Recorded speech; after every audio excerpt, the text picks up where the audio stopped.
Kallayam Pukkudam, a farmer with a different mission.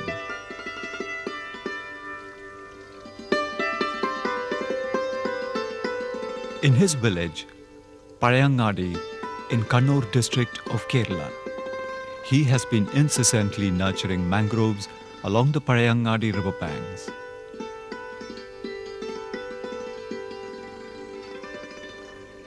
A task he has been single-mindedly pursuing for the past 7 years. Without these mangroves, fishes and river, there is no life for us. Out of ignorance, people used to destroy mangroves. The threat is still there.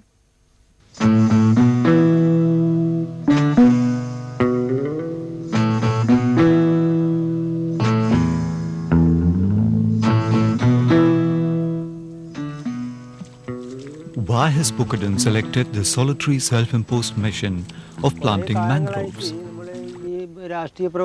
After I quit politics, there was a vacuum in my life and something was needed to keep me engaged. I had to face many obstacles in pursuing the mission of preserving mangroves. Being a farmer who learned his lessons from nature, he had noticed the alarming decrease of mangrove forests along the river banks. This, he found, had led to a decline in the quantity of fish and an increase in the soil erosion, posing a threat to the existence of the village fisher folk. I made a beginning 7 years ago. After several experiments, I succeeded in growing mangroves. Now there are around 6,000 trees along these stretches. Mangrove forests in Kerala are spread over a small area of about 50 square kilometers, half of which is in Kannur district. Mangroves are woody plants which form an ecosystem of their own along seacoasts and estuaries. They are found primarily in marshy intertidal zones where fresh water of the rivers mixes with the salt water of the sea.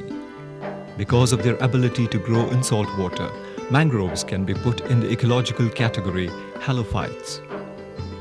More than 15 different species of mangroves are found in Kerala. Some of the commonly found species are Rhizophora mucronata, Rhizophora apiculata, Acanthus ilisifolius, Bruguera cylindrica, and Aegiceras corniculatum.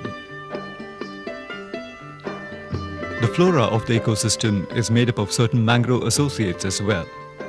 Important among them are Calamus rotang, Pandanus canarinus, and Cerbera mangus. Due to their peculiar habitat, these plants exhibit a number of adaptations.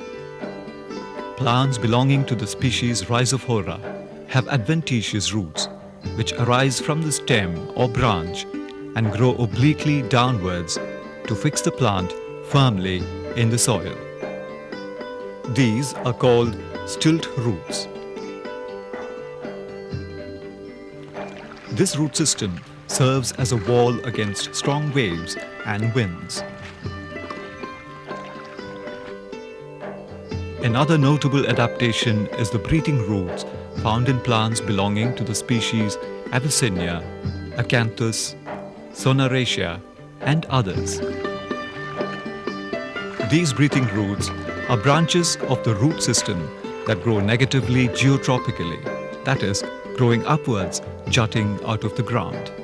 These roots, called pneumatophores, have interconnected air spaces in them, which help the plants absorb air and grow in air-deficient swampy soils.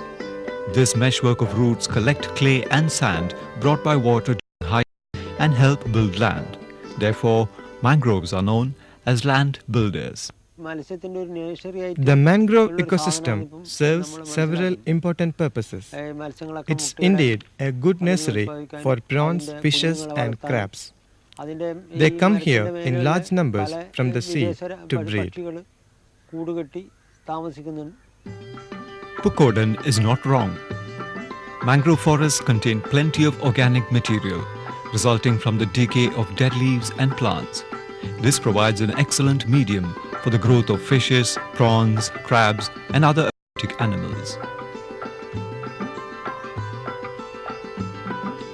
Mangroves show some xerophytic characteristics, that is, the features of plants found in deserts or dry soils.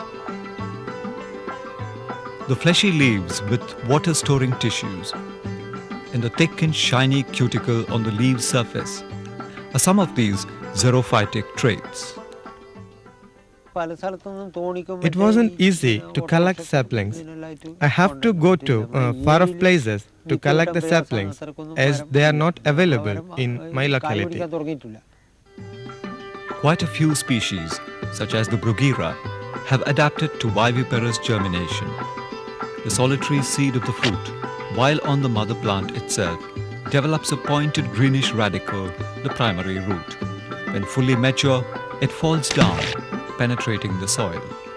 The radicle will produce the root system, and the plumule produces the shoot system to grow under the care of the mother tree.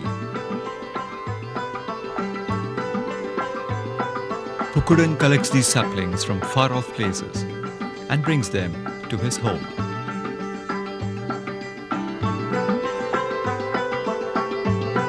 He will then plant them at the appropriate time along the banks of the Parayangadi river. I had to overcome many hardships during these years. Some people used to dissuade me and some used to destroy the saplings. But he continues his work relentlessly. Pukkudam's duty does not end with the planting of saplings. He nurtures them at every stage of their growth. Mangrove plants of all ages from 1 to 7 years, growing luxuriantly along the Parayangadi river, stand testimony to his priceless service.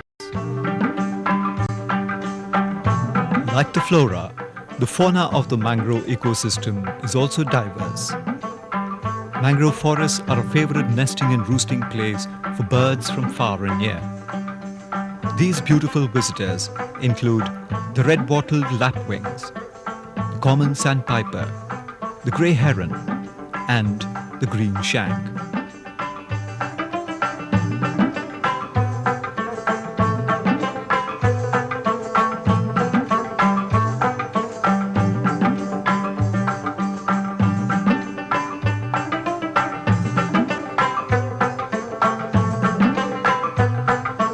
Edible mussels, barnacles, shells, and various kinds of other aquatic animals are abundant in the ecosystem.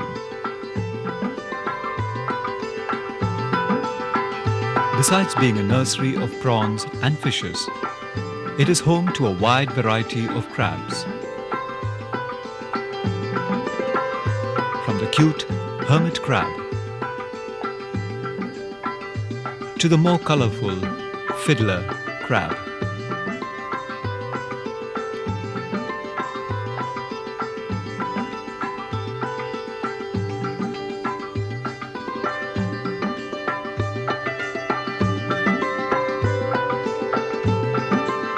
The mangrove ecosystem is also home to a variety of snakes.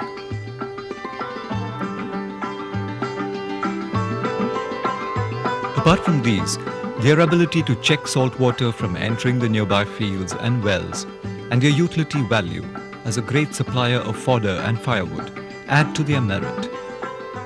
While planting the first set of mangrove saplings, Pukkudam was not aware that his activity would help revive the ecosystem and contribute to the well-being of the people in and around it.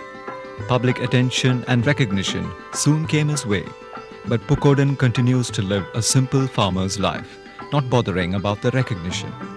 His only satisfaction is that he has become the torchbearer of a silent revolution for the protection of mangrove forests. Many movements have sprouted up in different parts of the state for the protection of mangroves. These movements assume importance in the light of the fact that acres of mangrove forests are being destroyed in the name of development. Pukkudam's efforts are now being widely emulated. Recently, the Kerala State Forest Department, in association with the National Highways Department, has started a forestry park at Talasheri, near Kannur, where mangroves are being grown. Non-governmental organizations too have joined such efforts. Despite his failing health and eyesight, Pukkudam continues with his noble mission. Where will we place him in history? A selfless lover of nature, or an ordinary being who silently pursued a great revolution, heralding a new trend to be followed by every one of us?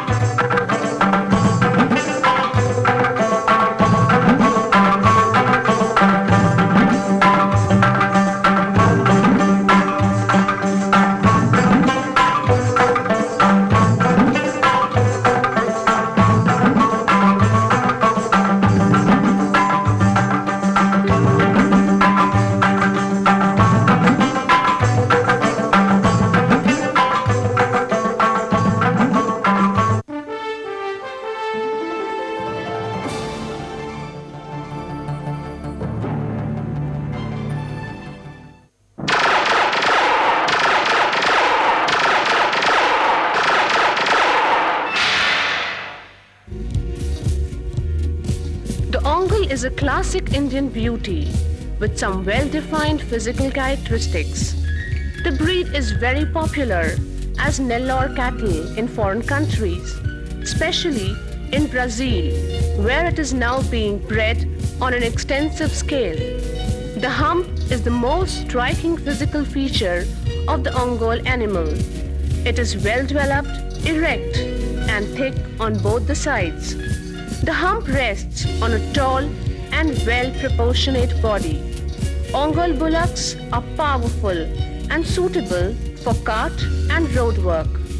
Though the animals are very alert, they are not fast, but they are certainly very docile.